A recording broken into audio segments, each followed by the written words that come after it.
So, is this as efficient as you anticipate it being? Any time in our lifetime? Like, is it the trip to Mars is like what, 6 months? Is that what the idea is? Yeah, it's about 6 months. Do you ever anticipate it being quicker than that? Is it possible to make these things faster? Would you have to have solar sails? Like, Solar sail would be very slow. Would it be? I'm trying to think of like the way to think about gravity here. There's a lot of analogies, but like you can think like space itself is curved, like it's like a funnel. Like if there's something that has a lot of mass, it's creating like a funnel, and so in the same way, like if you have a coin funnel and the coins, the coin thinks it's going in a straight line, pretty much. Well, the physicists out there might have quibble with my analogies, but anyway, I'm trying to convey what gravity is like a funnel. And so if you want to get out of that gravity well, you actually need to go very fast parallel to the Earth's surface. And the faster you go parallel to the Earth's surface, the further out you spin. So, or you can think of like a marble in a funnel. Like if you want get that marble to go far out, you just spin it sideways, and it'll spiral out. And conversely, if you just due to the friction of the air friction and the rolling friction, it will slow down a little bit if you don't give it any push, and will slowly spiral in. And then as it gets closer, it spins faster and faster. And this is how gravity basically works. All the things in the solar system are spinning around this gigantic funnel in space-time called the sun. And we're like these tiny little dust motes going around the sun. And the further you are away from the sun, the slower you move around in terms of degrees per second. So like the orbit of Mars, which is further away from the sun, is about 2 years, and Earth's 1 year. Because Mars is about 50% further away from the Earth from the sun than the Earth is. So it's like Earth is at 1 astronomical unit, Mars is like 1.5-ish astronomical units. So we're about 8 light minutes away from the sun. Mars is about 12.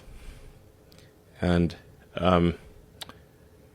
so when you want to go to Mars, you basically accelerate along the same path of Earth going around the sun, and you time it such that as that your acceleration gives you an elliptical orbit around the sun, where the tip of the ellipse intersects with Mars. So Mars is going around, and you just time it to coincide with the tip of your ellipse being Mars, and that turns out to be about a 6-month journey. Now you can speed that up. I think I could sort of see a way to make it happen in, say, 3 months, where the intersection with Mars would not be at the tip of the ellipse, but on the edge of the ellipse.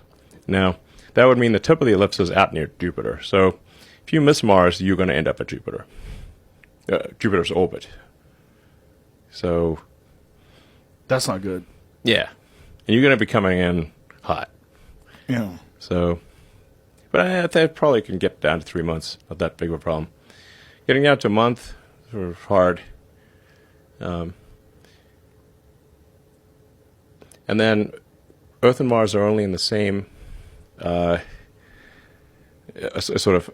There's only about a 6-month period every 2 years when Earth and Mars are aligned such that you can do the transfer. You can certainly imagine that if Mars is on the other side of the sun, you can't get there because you've got to go through the sun. That's not going to work. So you got to time it. This is like about a quarter of every Mars year is when you can do the transfer. So 6 months every 2 years. So if we are able to build, or if humanity is able to build a city on Mars, people will probably remember, which planetary conjunction they came on. Because it's not like you can just go all the time. You can only go every 2 years. When do you anticipate, like how much time before there's regular travel back and forth to Mars? Roughly. Like a real civilization on Mars. Well, I think it's going to take a while to build a real civilization. The threshold that really matters is for getting past the great filter. Do we have enough resources on Mars such that if the spaceships from Earth stop coming, You could survive. Yeah. So I could only be just missing one little thing. You'd be like, you're on a long sea voyage, and the only thing you're missing is vitamin C. Still not good. It's only a matter of time, you know. Yeah. And then it's gonna be curtains. So you got to have all the things necessary to sustain civilization on Mars. And the reason that the ships from Earth stopped coming could be World War III, or it could be due to a slow decline of civilization. So civilization here on Earth could end with a bang or a whimper. Or natural disasters.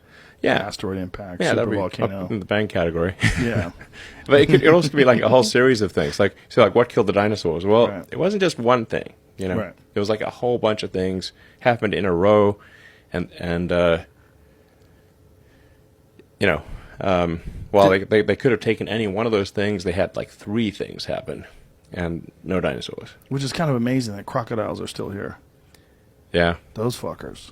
Well, They're resilient. Crocodiles, they'll live on decayed meat. They love rotten meat, and so in any kind of disastrous situation, there's a lot of dead creatures, and the crocodiles love it. So that's why they're around.